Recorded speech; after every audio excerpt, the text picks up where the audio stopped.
ആമിന താത്തയുടെ പൊന്നുമോളാണ്, നാട്ടിലെ ചേലുള്ള പെണ്ണാണ്.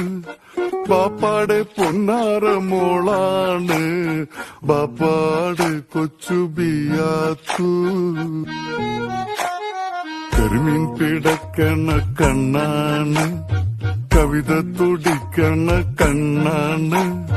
കരളില് മുന്തിരിച്ചാറ് നിറയ്ക്കണൊരഴകിന്റെ പൊന്നുളി മുത്താണ്.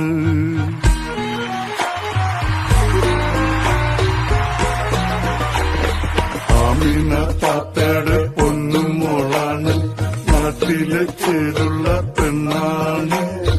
പാപ്പാടെ പൊന്നാര